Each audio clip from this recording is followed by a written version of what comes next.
हिंदू नववर्ष की और नवरात्रि की आप सभी को बहुत सारी शुभकामनाएं। माँ दुर्गा का ये जो पर्व है, जो त्योहार है, जिसे हम 9 दिन लगातार माँ दुर्गा के 9 रूपों की, 9 शक्तियों की पूजा करते हैं और उनका आवाहन करते हैं। तो जानते हैं माँ दुर्गा की ये 9 रूप स्त्री जाति के, नारी के 9 प्रतीक हैं, 9 शक्तियों के प्रतीक हैं। जो नारी में 9 शक्तियां होती हैं, उसका ही प्रतीक माँ दुर्गा के 9 रूप होते हैं। तो जानते हैं जब नारी की भगवान ने रचना की तो उनको कितना समय लगा और क्या गुण उन्होंने नारी में डाले। जब भगवान नारी की रचना कर रहे थे और उन्हें रचना करते करते काफी टाइम लग गया, तो एक देवदूत ने आकर के भगवान से पूछा कि भगवान आप इतने दिनों से ये किस चीज की रचना कर रहे हैं। तो भगवान ने कहा ये मेरी एक अद्भुत रचना है। तो उन्होंने कहा, देवदूत ने कहा कि आपको इसको बनाने में इतना समय क्यों लग रहा है।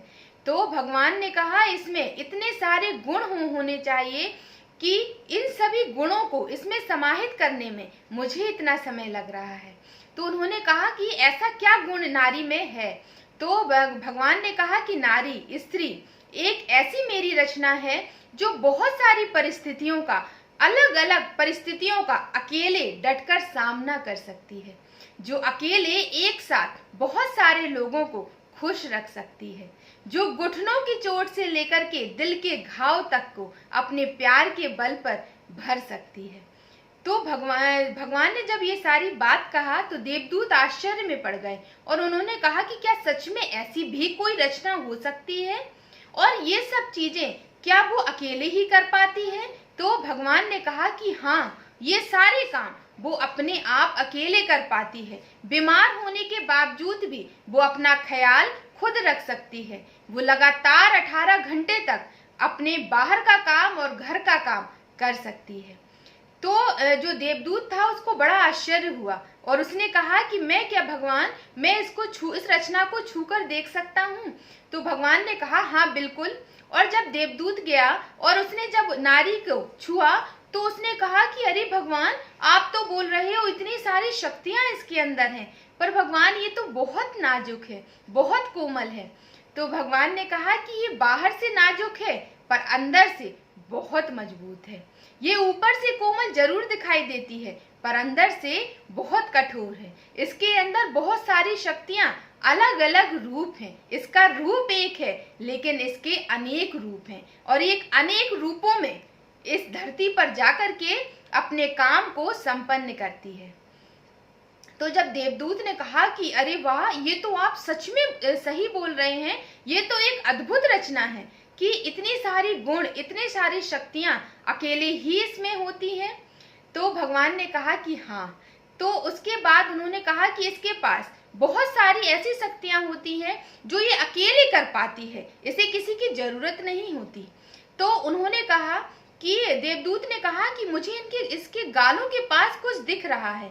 तो उन्होंने कहा, भगवान ने कहा कि जाकर के देखो। और जब देवदूत ने जाकर उसके गालों को छुआ, नारी के गालों को छुआ, तो उसने देखा कि इसके आंखों से कुछ गीला गीला दिख रहा है। तो उन्होंने भगवान से जाके पूछा, भगवान इसकी आंखों से ये क्या निकल रहा है। तो भगवान ने कहा ये आंसू हैं, ये भी इसकी शक्ति है। ये इस शक्ति से अपने ऊपर किए गए किसी भी तरह के धोखे को, किसी भी तरह के बुरे व्यवहार को आंसू से निकाल देती है और अपने आप को फिर से संभाल लेती है, फिर से अपनी शक्तियों के साथ अपने आप को आत्मविश्वास के साथ जगा देती है। तो भगवान जब ये सारी चीजें देवदूत ने देखी तो भगवान से उसने कहा कि भगवान सचमुच ये सृष्टि की एक अद्भुत रचना है। भगवान ने कहा इसका सबसे प्रथम चीज, तो सबसे बड़ी जो है वो है जननी, इस दुनिया की जननहार है वो, इस दुनिया की पालन करता है वो नारी। तो उन्होंने कहा कि हाँ, लेकिन भगवान ने कहा मेरी इस पूरी रचना करने के बाद भी जानते हो इसमें एक त्रुटि रह गई है, एक गलती रह गई है। देवदूत ने कहा कि ऐसा क्या हो गया कि आपकी इतने समय से आप इसकी रचना कर रहे हो, उसके बावजूद भी इसमें क्या त्रुटि रह गई। तो भगवान ने कहा कि बस इसकी एक सबसे बड़ी गलती ये रह गई है कि ये अपनी शक्ति को भूल जाती है। जो नारी है वो अपनी शक्ति को भूल जाती है। तो जानते हैं, जो भगवान ने कहा कि नारी अपनी शक्ति को भूल जाती है, ये आज के समय में आप इस चीज को देख भी पा रहे हैं, या आज से और पहले के समय में आपने ये सब चीजें देखी भी हैं। और आज भी कुछ ऐसे उदाहरण हैं जो ये प्रतीक है, इसका प्रतीक है कि नारी अपनी शक्ति को भूल गई है। वो नारी जो सुबह से लेकर शाम तक किचन में जुटी रहती है और तरह तरह के व्यंजनों से, तरह तरह के खाने से अपने पूरे परिवार को खुश रखती है, उनको संतुष्ट रखती है, तो क्या वो देवी अन्नपूर्णा नहीं है? क्या उसे देवी अन्नपूर्णा की संज्ञा नहीं दी जा सकती है? एक देवी जो गंगा होती है, स्त्री गंगा की तरह कहीं पर भी, जहां पर भी जाती है, वो अपनी सरलता से, कोमलता से और अपनी बुद्धिमता से वहां पर अपनी जगह बना लेती है। उसे जहां वो जाती है वहां उसकी वाहवाह होती है। क्यों? क्योंकि उसके अंदर जो सरलता होती है, जो कोमलता होती है और जो सुंदरता होती है, उन सब से वो जहां जाती है और अपनी जगह बना लेती है। एक नारी सीता की तरह भी होती है, जो अगर उसके जो हमसफर है, जो हमराही है, जो हम साथी है, अगर उसका सही सहयोग नहीं मिल रहा है, तो सिंगल मदर होकर के वो अपने बच्चे का सही तरह से पालन पोषण भी कर सकती है। और आज के समय में आप देख रहे हैं कि जब नारी पर अलग अलग अत्याचार होते हैं, अलग अलग उनका शोषण होता है, तो उसके विरोध भी वो खड़ी होकर के काली के रूप में अपनी आत्मविश्वास का, अपने बल का प्रयोग करके क्या करती है, उस पर भी जीत पा लेती है, उसका भी विद्रोह करती है।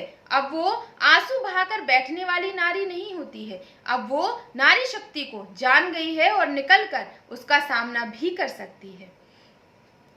उसी तरह से नारी जो होती है वो लक्ष्मी की तरह भी होती है। आज के समय में आप देख रहे हैं कि कितनी नारियां घर से निकलकर बाहर हर तरह के क्षेत्र में अपना अलग अलग काम कर रही हैं और अपने घर का पालन पोषण कर रही हैं, अपने परिवार का पालन पोषण कर रही हैं, बाहर से धन को लेकर आ रही हैं। इसका मतलब क्या है कि नारी लक्ष्मी भी है, नारी पार्वती भी है। जिस तरह महादेव की पत्नी होने के नाते पार्वती जी को कोई भी जरूरत नहीं थी, लेकिन उन्होंने अपना अलग व्यक्तित्व बनाया, भक्तों के दिल में अपनी एक जगह बनाई। ठीक वैसे ही आज की नारी अपने पति का पूरी तरह से मान सम्मान करती है, लेकिन वो अपना एक अलग व्यक्तित्व, एक अपना अलग जगह बनाने के लिए अपना एक अलग काम भी करती है।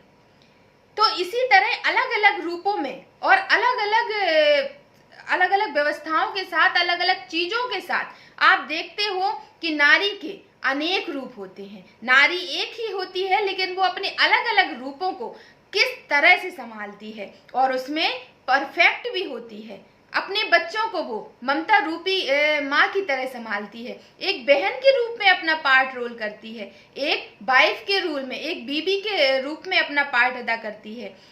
तो भगवान जानते हैं भगवान ने क्या कहा था? भगवान ने कहा था, ये मेरी एक ऐसी अद्भुत रचना है जो एक पुरुष को सहयोग भी देगी और उसे प्रोत्साहित भी करेगी। तो भगवान की कही गई वो बात कि नारी अपनी शक्ति को भूल जाती है, तो कहीं कहीं तो नारी अपनी शक्ति को भूली नहीं है, वो उसका सही प्रयोग कर पाती है, और कहीं कहीं नारी अपनी शक्ति को भूल गई है। तो मेरा बस सभी नारी से, सारी स्त्रियों से केवल यही कहना है कि अपनी शक्ति को पहचानिए। लेकिन हाँ, कई नारी और कई स्त्रियां अपनी शक्ति का गलत प्रयोग भी करती हैं।